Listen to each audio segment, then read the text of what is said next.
नमस्कार दोस्तों एवं प्रिय विद्यार्थियों, मैं Mahesh Sharma maths help you channel पर आपका हार्दिक स्वागत करता हूं। आज हम राजस्थान बोर्ड कक्षा 10 के गणित विषय के पेपर में सेक्शन बी में, जैसे कि आप सबको मालूम है, 5 प्रश्न आते हैं। देखिए आप वीडियो में, हम आज टॉपिक ले रहे हैं सेक्शन बी। अब सेक्शन बी में जो आपके बोर्ड में आते हैं, क्वेश्चन नंबर 11 से लेके क्वेश्चन नंबर 15 तक आते हैं। तो 5 क्वेश्चन हो गए, प्रत्येक क्वेश्चन 2 नंबर का आता है, तो 5 क्वेश्चनों के 10 नंबर हो गए। और ये 10 में से 10 नंबर लाना बहुत आसान है। आज मैं आपको ये 10 में से 10 नंबर प्राप्त करने का तरीका बताऊंगा, और जो क्वेश्चन बताऊंगा उनसे बाहर नहीं जाएगा। और वैसे जो आपको क्वेश्चन बताए जा रहे हैं वो सभी बोर्ड पैटर्न के ऊपर आधारित है।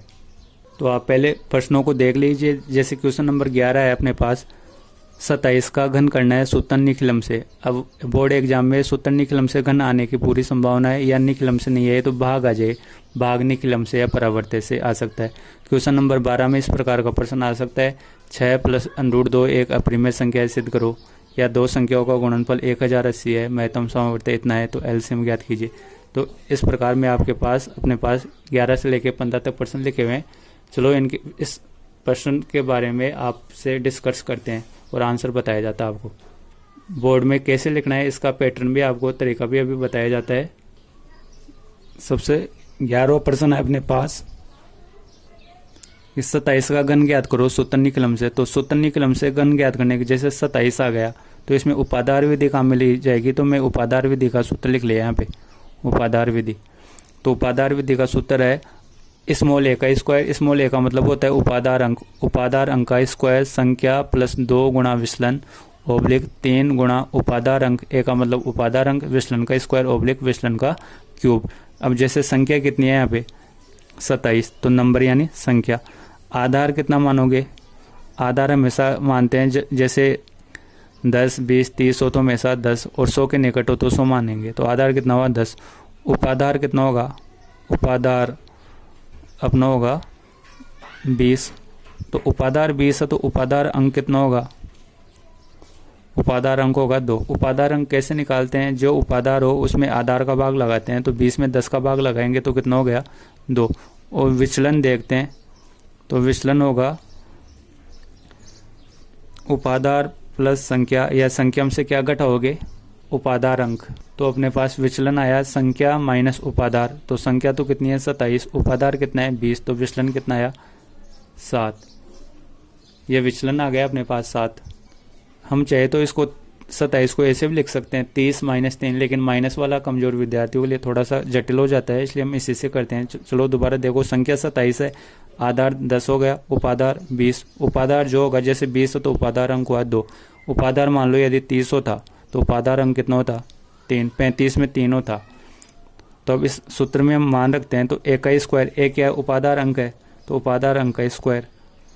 फिर संख्या एन का मतलब संख्या, तो संख्या कितनी है 27 प्लस 2 गुणा विचलन। विचलन कितना है अपने पास 7। विचलन कैसे निकालते हैं?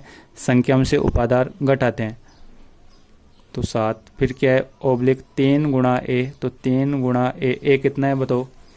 ए को बोलते हैं उपादार अंक, तो कितना है 2 गुणा वी का स्क्वायर। वी का मतलब विचलन, विचलन कितना है 7, तो 7 का स्क्वायर ओब्लिक विचलन का क्यूब। तो विचलन कितना है 7 का क्यूब।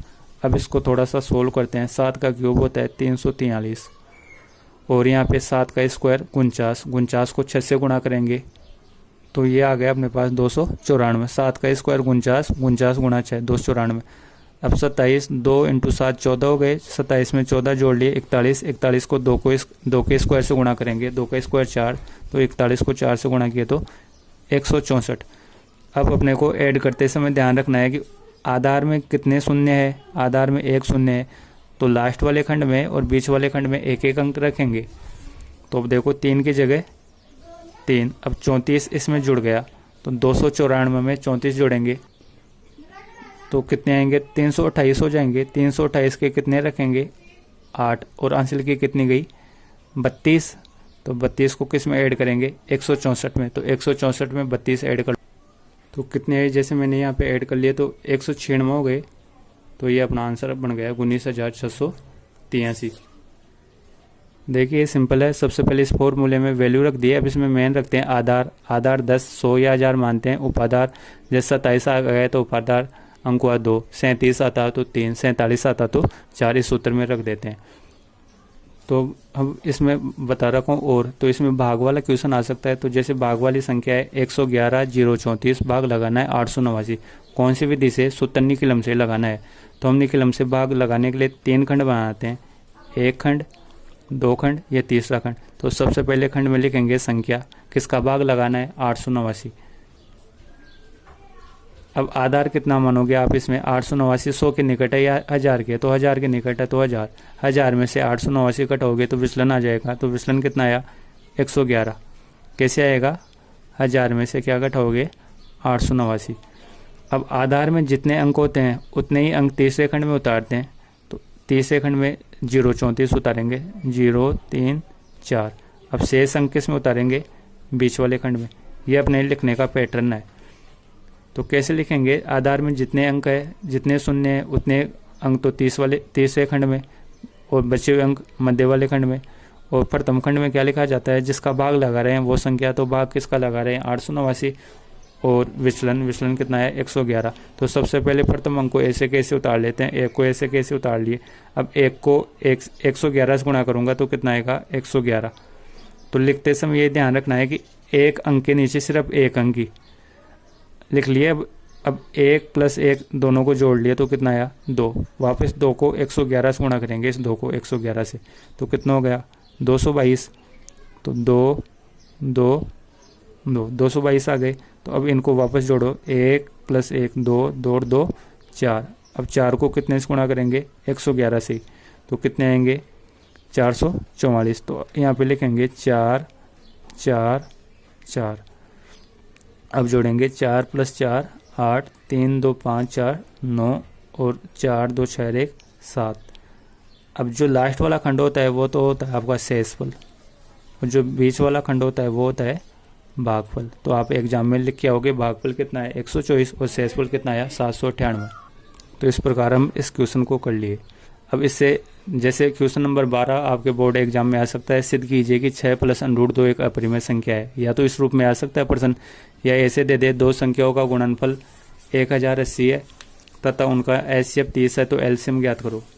तो जैसे ये प्रश्न देखते हैं अपरिमेय वाला, तो हम सबसे पहले लिखेंगे विपरीत लाइन यहाँ पे, माना 6 + √2 एक परिमेय संख्या है, तो ये इसके अपोजिट स्टेटमेंट लिखते हैं, और जहाँ पे P/Q रूप में लिख लिए और Q का मान क्या नहीं हो? 0 नहीं हो। अब +6 का पक्षांतर कर लिए तो √2 बराबर P/Q - 6।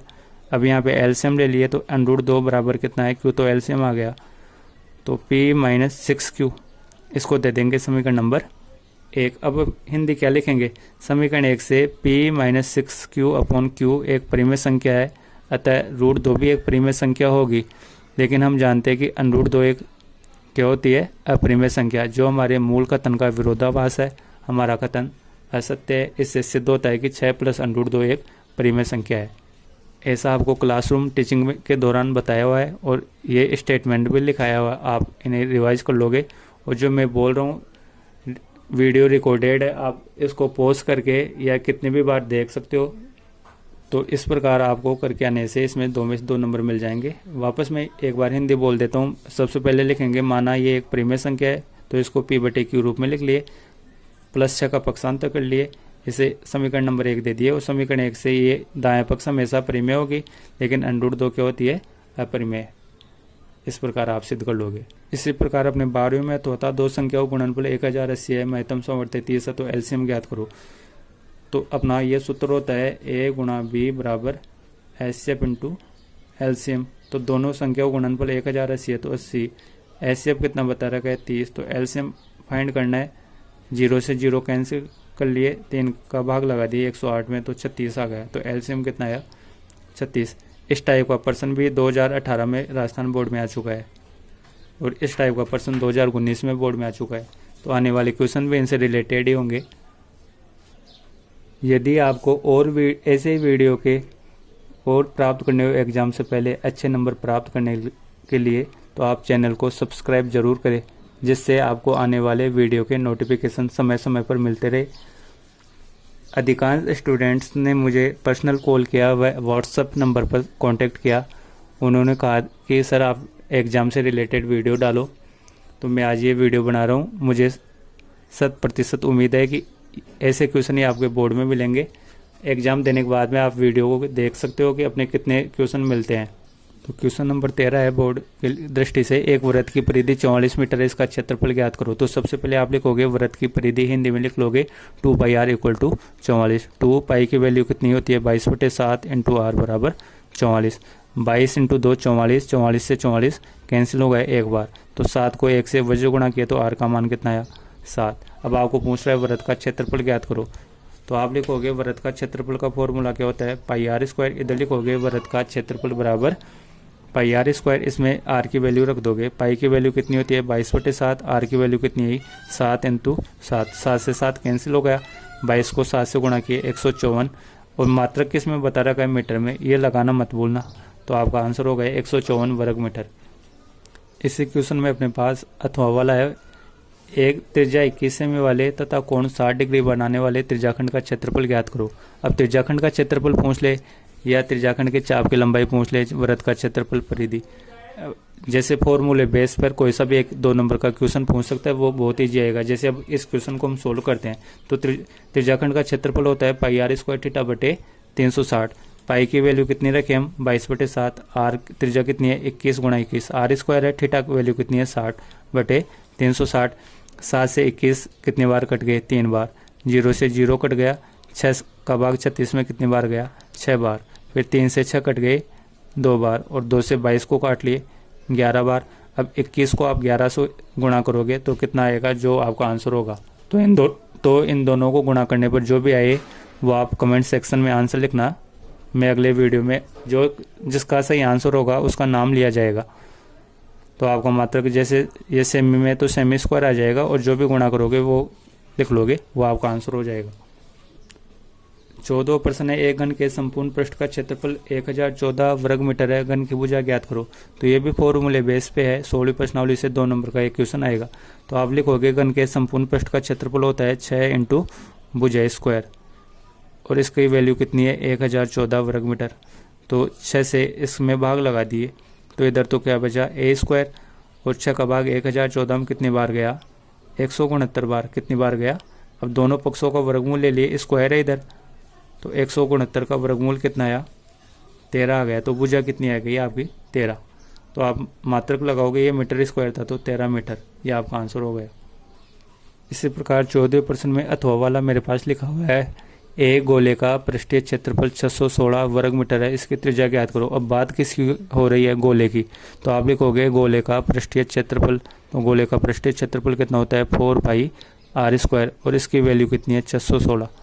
इसमें मान रख दोगे आप, 4 पाई का मान 22/7, r² की जगह r², त्रिज्या तो आपको निकालनी है, बराबर कितने हैं 616। अब पक्षांतर करोगे आप, तो r², 7 तो इससे वज्र गुणा हो गया, तो 616 × 7 बटे में अब गुणा वाली संख्या भाग में आ जाएगी 4 इंटू 22। आप कैलकुलेशन कर लोगे, तो इसको सोल्व करने पर जो भी आंसर आएगा उसका आप वर्गमूल लोगे एक बार, तो इस प्रकार आपको त्रिज्या 7 सेमी प्राप्त हो जाएगी, यह आपका आंसर हो जाएगा।